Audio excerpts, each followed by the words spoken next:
Esse evento ele está sendo promovido por uma pessoa que eu conheço há pouquíssimo tempo, mas já vi que é uma pessoa muito dedicada. E nós estamos muito felizes de ter conhecido, né? Ele se dedica já desde todo o tempo dele à causa espírita. Tem Anêmio Túlio, acho que há 4 ou 6 anos, né? Nós conversamos sobre isso, eu não anotei, tá vendo, senhor Anísio? E que eu gostaria de estar apresentando para vocês. Ele vai falar alguma coisinha para vocês, porque é o promotor de todo esse evento e dos autores que aqui estão. Então, conosco, senhor Anísio. A editora Anêmio Túlio promoveu esse seminário como uma contribuição, uma modesta contribuição à divulgação da doutrina espírita dentro do evento, do maior evento da América Latina, que é a 15ª Bienal de São Paulo. Para essa modesta contribuição, nós convidamos 3 irmãos. José Medrado, de Salvador, que infelizmente, por motivo de saúde, não pôde comparecer. Djalma Motargolo, que vem pelo Brasil afora divulgando o Evangelho de Jesus. E Jacó Melo, de Natal, Rio Grande do Norte, que é um profundo conhecedor e divulgador também de pesquisas realizadas sobre o passe. Então, com esses 3 irmãos, esperávamos e contamos com essa contribuição para a divulgação da doutrina espírita dentro da Bienal de São Paulo, da 15ª Bienal de São Paulo. Sobre Djalma Motargolo, pouco ou quase nada temos a dizer, porquanto ele é conhecido no Brasil inteiro pela sua peregrinação, já está com 9 livros publicados, é um incansável divulgador do Evangelho de Jesus, consequentemente da doutrina espírita. O Jacó se debruça sobre suas pesquisas e também nos traz novos elementos, sempre renovando os seus estudos e as suas pesquisas a respeito do magnetismo ou do passe, como queiram. O Jacó Melo tem um livro publicado pela FEB, o Passe, é um best-seller, um clássico da literatura espírita, e nesta Bienal ele nos traz 3 outros livros, que é o Manual do Passista, O Lado Positivo de Tudo e Viver é a Melhor Saída. Então, era o que eu poderia falar a respeito da nossa editora e do evento em si. Agora, a gente tem assim, a satisfação de estar apresentando o nosso primeiro palestrante, o senhor Djalma Margolo, né? Mas eu quero, antes de chamá-lo aqui, queria dizer algumas coisas. Estatístico, né? Então, graduado em estatística, que é ciências exatas, é interessante. E eu sou graduada em física, por exemplo, e tenho encontrado no meio dos espíritas, espiritualistas, muitas pessoas das ciências exatas. Isso é interessante, né? Eu acabei achando isso interessante, porque a gente pensaria o contrário, né? Mas a gente tem encontrado isso. Vem de uma cidade que eu tenho assim adoração por conhecer, eu acho que todos vocês, é Ilhéus, na Bahia, muito, porque eu li muito Jorge Amado, né? Então Ilhéus é uma fantasia para a gente, e tem um histórico interessante que eu gosto muito de frisar. Eu perguntei para ele, há quanto tempo você é espírita? Ele falou, há tantos anos. Eu não vou dizer aqui não, ele diz depois se ele quiser, né? Há tantos anos. E desde os 18. E o que acontece? Eu pergunto, sua família era espírita? Ele, não, minha família não era espírita. O que isso já é alguma coisa que depõe a favor dele, né? Porque eu também sou a única pessoa espírita da minha família, e eu sei que não é fácil, não sei se para você foi mais fácil, mas não é fácil. O meu pai chegou a chorar dizendo que não tinha criado filho para se perder no mundo, para vocês terem uma ideia, né? E meu pai chorou, foi a única vez na vida que eu vi meu pai chorar. Eu quero falar algumas coisas sobre alguns livros. O primeiro livro dele, publicado em 89, foi Encontro com Jesus. O último, que acaba de sair agora, é O Reflexo do Cristo. O que ele vai estar fazendo a palestra abordando hoje é Quando o Amor Veio à Terra. A gente tem aqui para autógrafo depois, né? E temos em diversos na estante da UBS, da USE, da Catavento, aqui na Bienal, não é verdade? E ele tem, é interessante, ele tem também uma tradução do Evangelho de Mateus, que faz parte de um projeto maior de estar traduzindo todos os evangelhos diretamente do grego, né? Isso é muito importante porque a gente vai evitando as deturpações que normalmente existem, né? Quando nós olhamos o mapa da Palestina, verificamos que existe uma espinha dorsal que vem de muito longe. São as cadeias do Líbano e do Antilíbano. Elas descem e entram pela Palestina adentro e vão morrer quase que no interior da península do Sinai. E isto causa, durante todo o seu percurso, uma série de montes que se sucedem. E nas alturas desses montes, toda uma tradição de civilização, de história se desenvolveu. Quando nós lemos as páginas do Antigo Testamento, encontramos uma série de episódios que ocorreram nas alturas dos montes da Cisjordânia, isto é, do lado de cá do Rio Jordão. Mas especificamente, antes do Vale de Megido, do famoso Vale do Armagedon, onde batalhas se travaram no passado e que ficaram transcritas nos anais da raça hebraica, nós vamos encontrar nas alturas dos montes algumas cidades importantes, principalmente Caná e, acima de tudo, a cidade de Nazara ou Nazaré. É uma cidade, na época, há 2000 anos, uma cidade pequena, mas que permitia a quem ali habitasse poder vislumbrar nas suas alturas uma série de regiões históricas ao derredor. Além estava o Lago da Galileia, e além do Lago da Galileia, a Gaulonítida, na época contendo a famosa Decápolis, ou as 10 cidades gregas. Também se poderia olhar mais para o norte e ver as alturas do Hebron, e mais para o sul, os montes Tabor e uma série de outros montes que ocorrem e que são realmente históricos em toda a Israel.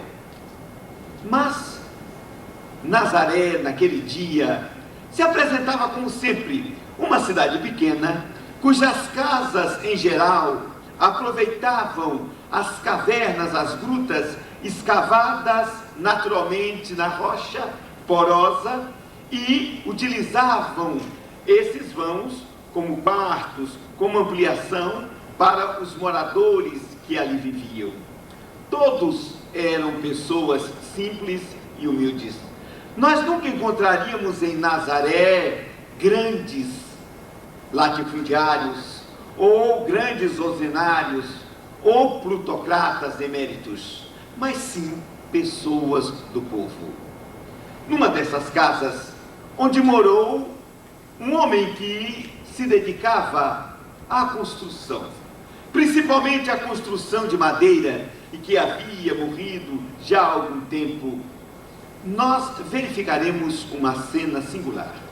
Nós estamos em plena madrugada. O sol começa a despontar ao longe dos lados da Gaulonítida. E na porta de uma casa, uma senhora, ainda relativamente jovem, muito bonita, e um jovem moço, nos seus 30 e poucos anos, conversam.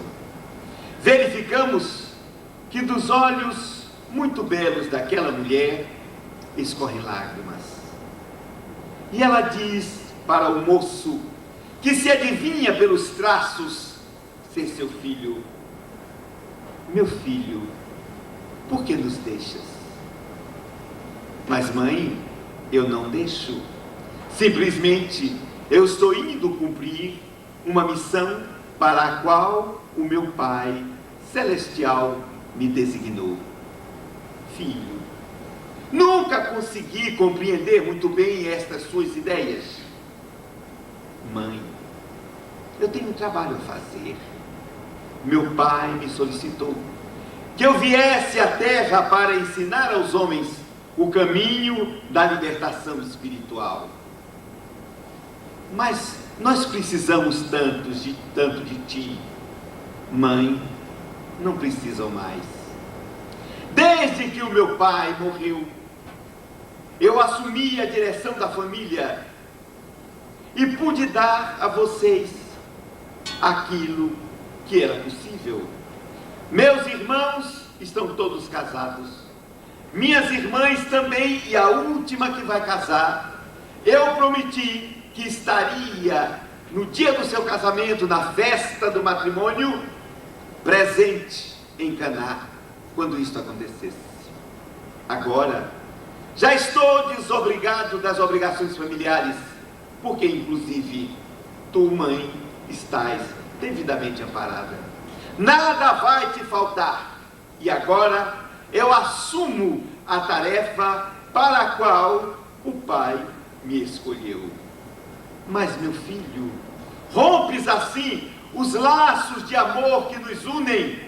Aqueles que se amam realmente, mãe, nunca estarão separados, porque o amor possui laços profundos que unem as criaturas onde quer que elas estejam. E o jovem, com um sorriso, tenta se afastar, mas a mulher, no arrobo da emoção, ainda tenta segurá-lo mais um pouco. Meu filho, não levas nada contigo? Não levas algum alimento para a viagem que vai ser longa? Mãe, já observaste que Deus provê alimento para as aves dos céus? Elas não semeiam, elas não colhem, todavia não lhes falta alimento. E uma roupa, meu filho, não levas nada além do que aquela que tens no corpo. Mãe, observa as flores. Todas se apresentam bem vestidas, pétalas coloridas, perfumadas. E eu garanto, mãe, que nenhum rei da terra, nem Salomão, de quem dizem tantas glórias, se vestiu jamais como uma dessas. Se Deus provê as aves do céu, como também provê a erva do campo, que um dia será arrancada e lançada ao fogo, como não dará a todos nós, que somos seus filhos, aquilo de que nós efetivamente necessitamos? E o jovem se despede mais uma vez e começa a descer a ladeira que o leva em direção à estrada que vai margear o lago da Galileia, a fim de que ele transponha o Jordão e, descendo pela Transjordânia, chegue ao vale de Beite Arabá, a casa da passagem, onde João, o que mergulha, está promovendo uma revitalização da espiritualidade em toda a Palestina. Naquele instante, enquanto Maria chora às portas de sua casa, a saudade do filho que se vai, e aquele filho se despede da mãe e da família e entra pelo mundo afora, tomando sobre os ombros uma responsabilidade que somente ele poderia tomar, inicia-se de fato na história da humanidade uma nova era. Moisés já falara a respeito. Dissera ele que, inclusive, Deus providenciaria que um profeta da estirpe dele, Moisés, viesse um dia conviver no meio do povo hebreu para dar-lhes uma diretriz efetiva e inaugurar um reino que nunca mais teria fim, nunca iria desaparecer. E é interessante notar que naquele momento, enquanto Jesus se perdia à distância, descendo para o vale das alturas onde se encontrava, num simbolismo muito interessante, naquele momento é como se os céus tivessem se aberto e a espiritualidade superior se debruçasse sobre a terra, e quem quer que tivesse uma mínima percepção psíquica poderia sentir que espíritos de alta elevação acompanhavam o mestre na sua trajetória ao encontro de João, que mergulha, e cantavam naturalmente hinos de beleza e de agradecimento ao Deus Todo-Poderoso, que permitia que um espírito de tal envergadura se ligasse ao corpo físico para transmitir a mensagem de libertação. Ele vai dizer mais tarde: conhecereis a verdade e a verdade vos libertará, porque é Ele quem efetivamente traz essa verdade. Logo em seguida, quando Jesus encontra João e batizando aquele que mergulha, foi assim apelidado, e depois a palavra batismo do grego ficou para nós como sendo um título altamente importante, mas à época era simplesmente um apelido, porque ele mergulhava as pessoas nas águas do Jordão a fim de purificá-las dos erros passados, para que um homem novo ali nascesse, porque eles estavam aceitando uma nova postura de vida. Jesus vai ao seu encontro, mergulha também, se torna discípulo do Batista para dar continuidade àquele trabalho de revivescência espiritual, porque era um profeta que aparecia em João 400 anos depois que o último profeta se calara em terras da Palestina. Malaquias, 400 anos de silêncio profético, e João viera dizendo que ele estava ali para aplainar os caminhos do Senhor, para endireitar as suas veredas, porque ele era a voz daquele que clama no deserto. Era no deserto das consciências que estavam vazias de espiritualidade. E o movimento suscitado por João foi tão grande que lá pelo ano mais ou menos 54, quando Paulo de Tarso está em Éfeso a pregar a mensagem de Jesus, vai entrar em contato com um discípulo de João que continua a colocar o seu mergulho para a purificação como um caminho para a libertação das almas. Apolo não conhece Jesus, mas conhece João, o que mergulha, e é fácil o diálogo entre Paulo e Apolo se torna, portanto, daí por diante, um grande pregador dessa mensagem que liberta. Mas João afirmava algo interessante: metanoeite, no grego, mudai a vossa mente, porque é chegado o reino dos céus. Está chegando uma sociedade nova, uma revolução social que vai mudar tudo. E depois, quando ele é preso, Jesus começa, segundo o evangelista Mateus, a pregar também. E na sua pregação vai Jesus afirmar: metanoeite, porque é chegado o reino dos céus. Metanos, superai a mente, não simplesmente arrependei-vos, porque muitos traduzem a palavra metanoeu como sendo um substitutivo à palavra hebraica shub, que significa retornar sobre os próprios passos, porque se tomou um caminho errado a fim de se derivar por uma saída que seja efetivamente correta. A palavra metanoias, noias ou nous é mente. Meta, no caso, vai dizer que é uma superação, é mudança de comportamento, é mudança de pensamento, é mudança mudança mental efetiva. É preciso mudar a mente para que nós entremos numa nova postura existencial. É preciso mudar a mente para que nós tenhamos condições de ter um relacionamento social efetivamente dinâmico e, acima de tudo, dentro da mais absoluta justiça. E mais ainda, Jesus vai fazer uma série de definições em torno do processo de transmutação mental.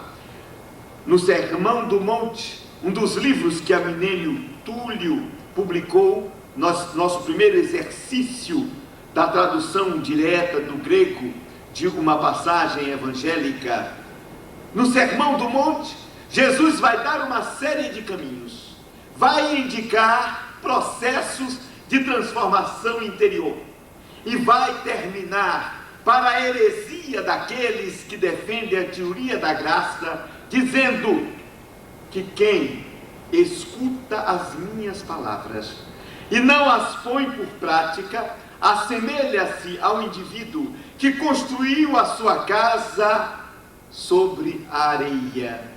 E transbordaram os rios e sopraram os ventos, e aquela casa caiu e foi grande a sua ruína. Mas quem ouve as minhas palavras e as põe por prática, assemelha-se ao indivíduo que construiu sua casa sobre a rocha. E transbordaram os rios, sopraram os ventos, e deram de rijo contra a casa, e ela permaneceu, simplesmente porque estava erguida sobre a rocha, porque tinha efetivos fundamentos. Mas em continuação, certa feita perguntam a Jesus: qual o maior mandamento que existe na lei?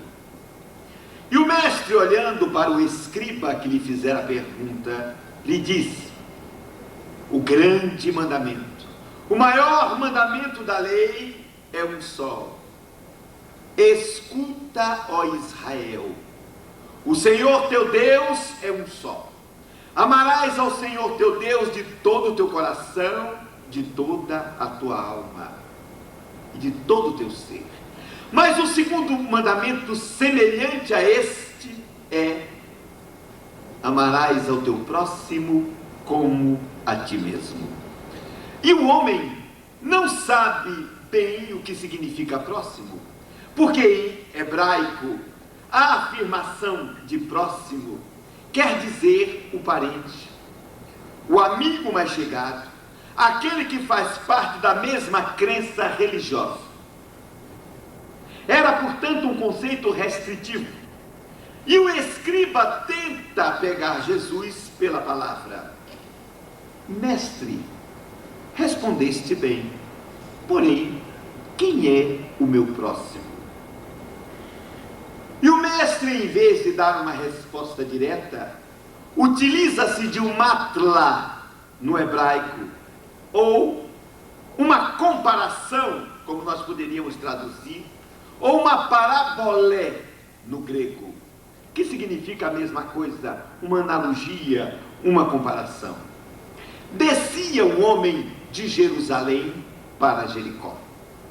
E no meio do caminho, ele foi assaltado por ladrões, que lhe bateram muito e o deixaram como morto na estrada.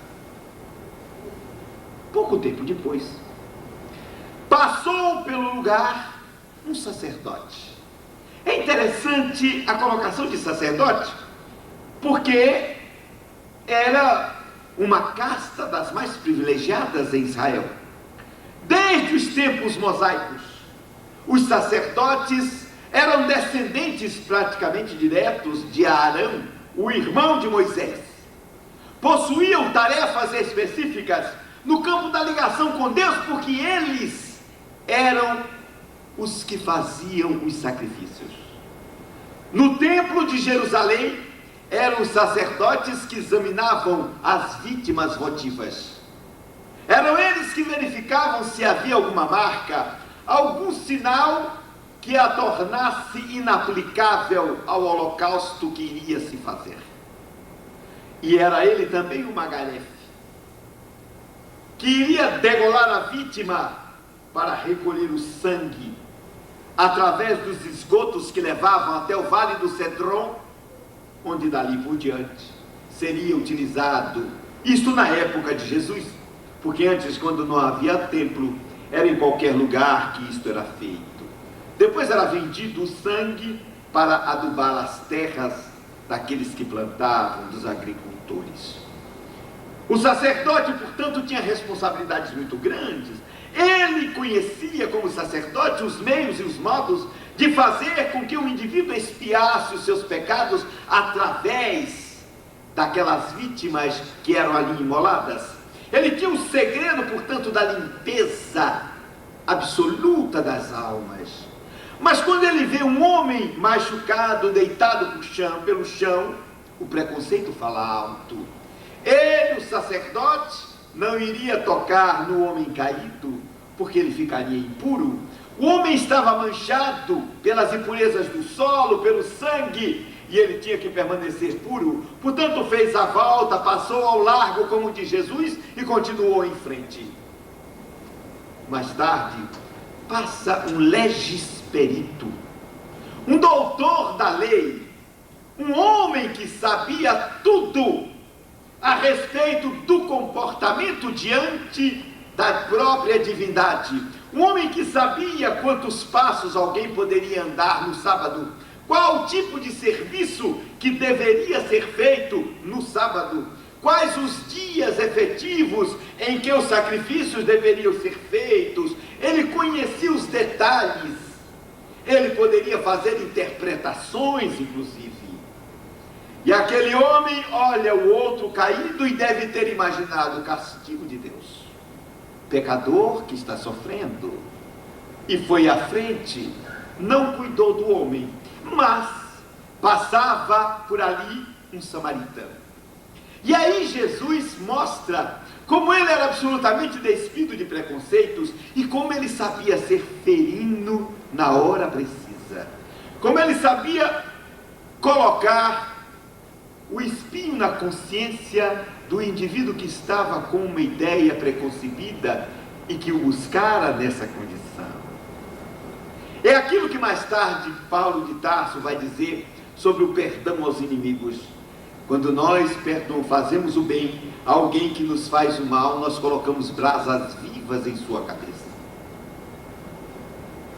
Jesus então utiliza-se de uma figura, um samaritano. Aí nós teríamos que fazer uma derivação histórica. Quando houve a primeira grande invasão da Palestina pelos indivíduos que moravam na Mesopotâmia, eram os assírios, eles destruíram o reino de Israel, porque os hebreus tinham se dividido em 10 tribos e meia, formando o reino de Israel, depois da morte de Salomão, e uma tribo e meia, formando a tribo de Judá, ou o reino dos judeus. Os assírios invadiram o reino de Israel, e dentro da sua atividade guerreira, transpuseram vastas populações de hebreus para outros lugares, e trouxeram populações de outros lugares e colocaram naquela posição. Houve uma mistura, e as pessoas que ali se misturaram terminaram absorvendo um pouco do judaísmo, mas mantendo uma série de práticas que os judeus não admitiam. Por isso, desde então, sempre houve, de 700 e pouco, quando houve essa invasão dos assírios, até 580 mais ou menos, quando novamente a Mesopotâmia veio em direção à Palestina, agora com os caldeus de Nabucodonosor, e levou prisioneiro os judeus, ou muitos judeus, por cerca de 40 anos, o famoso cativeiro da Babilônia. Quando finalmente Ciro, o rei dos Medas, que tomou a Pérsia, liberou os judeus para voltarem para casa, porque ele precisava de um estado tampão entre ele e o Império Egípcio, porque ainda não estava suficientemente forte para enfrentar uma velha nação poderosa como os egípcios. Liberou, portanto, no ato político, a uma série de judeus que eles poderiam voltar, deu condições para reconstruírem o templo e reconstruírem Jerusalém. Quando um grupo voltou, porque não voltaram todos, aqueles que faziam parte da então chamada Samaria tentaram participar da reconstrução do templo de Salomão. Mas os judeus recusaram. Recusaram porque eles eram indivíduos impuros. O judaísmo deles não era um judaísmo puro. Eles não eram seguidores efetivos de Moisés, porque eram misturados com raças, sub-raças, raças que não mereciam de maneira nenhuma serem contadas entre aqueles que eram os favoritos de Deus, os filhos de Deus, os escolhidos de Deus. Desde então, os samaritanos e os judeus entraram em conflito, um sempre prejudicando o outro. Porém, existe um fato interessante. Dizem que um dia um sacerdote judeu se apaixonou por uma mulher samaritana. Como diz Blaise Pascal, o coração tem razões que a própria razão desconhece. Apesar de inimigos figadais, eles se apaixonaram. E um dia os pares do sacerdote o colocaram diante da escolha terrível. Você tem de escolher: ou segue a nós, ou se mantém dentro do povo escolhido, ou segue a samaritana. E vocês podem adivinhar o que o homem escolheu. A ficar com aqueles barbudos sacerdotes do templo, ele preferiu a bela samaritana. E foi para Samaria, e no alto do monte de Gerizim, ele ergueu um templo que ficou rival ao templo de Jerusalém. Esse templo foi destruído em cerca de 168 por um dos macabeus, quando o Império Macabeu restituiu por algum tempo a independência e enlargueceu as fronteiras da própria da nação israelense. Então havia uma inimizade tão grande, eu não sei se vocês sabem, um dos ensinos dos rabinos era o seguinte: é preferível beber um copo cheio de sangue de porco do que tomar um copo com água dado por um samaritano. Por aí vocês vejam a extensão do ódio entre as duas raças. E um sempre prejudicava o outro quando podia.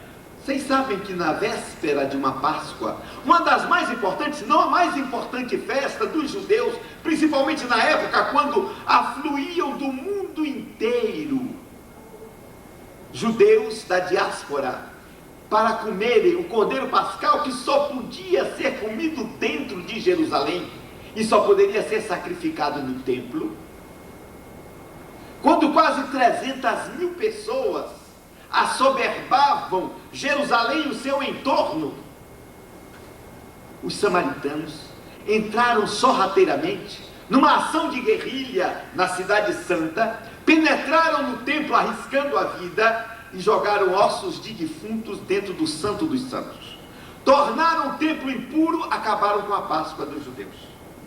Era um problema terrível. Vejam o tipo de briga, às vezes mesquinha, que havia entre os dois. Mas o samaritano dizia na sua tarefa de comércio, e quando viu o homem caído, a diferença do sacerdote, a diferença do legisperito, vai ao homem que está caído, vê que ele ainda está vivo, pensa ali as feridas, coloca-o sobre a sua montaria, leva-o a uma estalagem, pede ao estalajadeiro que cuide dele, que lhe dê todo o tratamento médico e diz: tome aqui o dinheiro.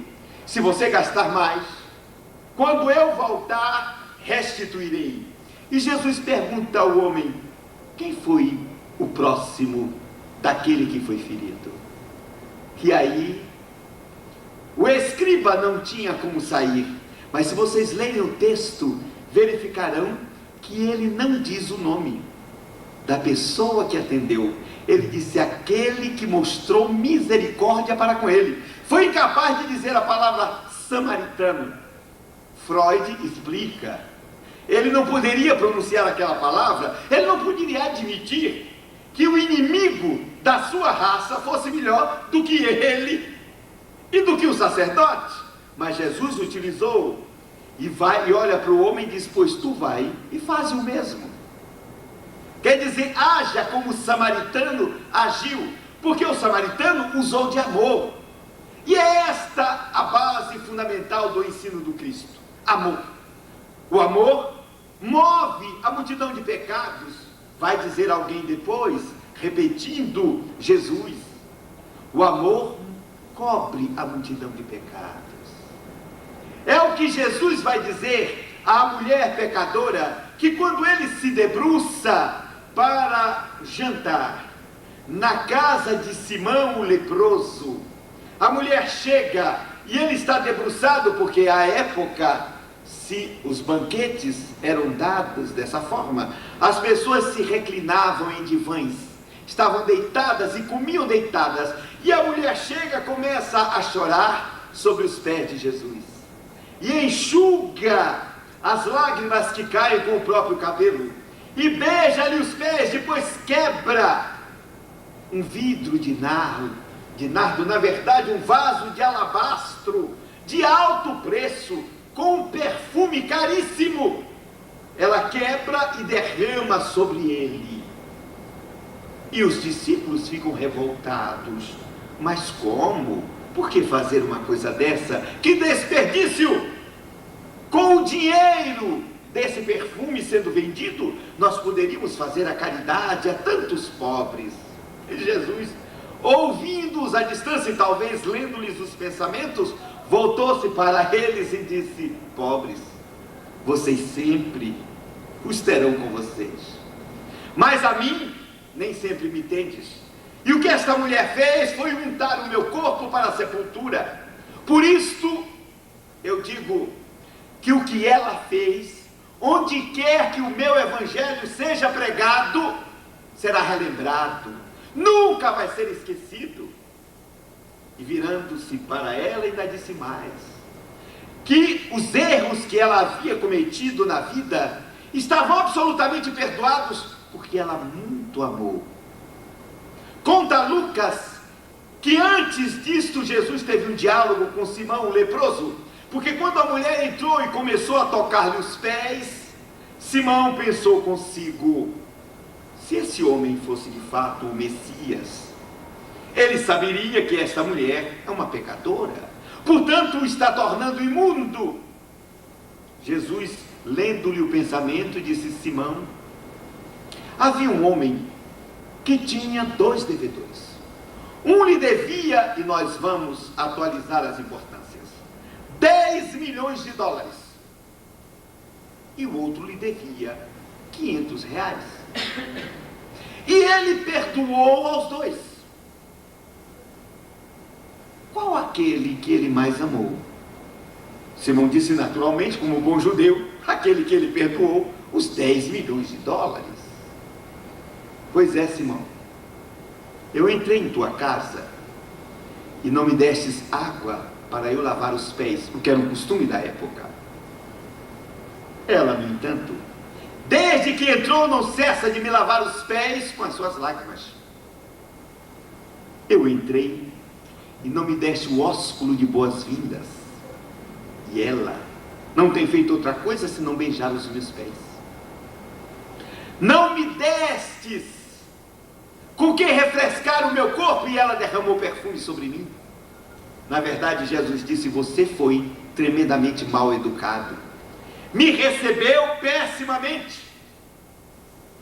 E, como diria para ele, a você eu estou perdoando pouco, mas a ela eu estou perdoando muito.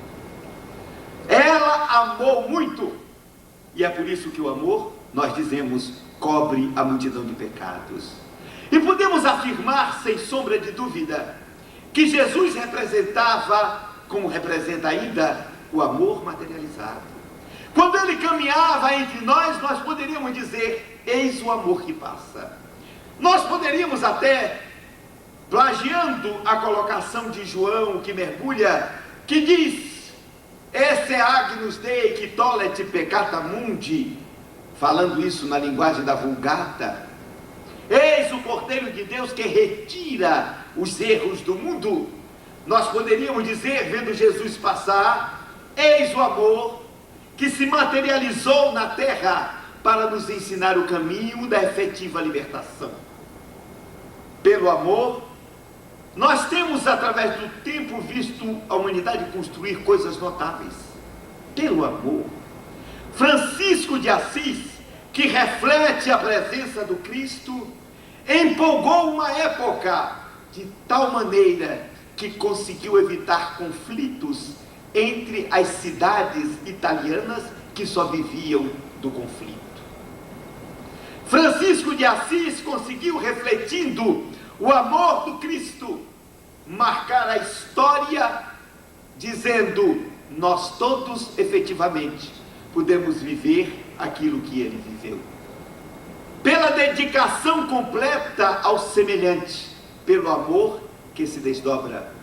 Teresa d'Ávila, por amar muito, chegou a ser inclusive esculpida no momento de êxtase extraordinário, quando o amor se desdobra ou se desborda do seu coração, e ela está profundamente empolgada pelas visões espirituais.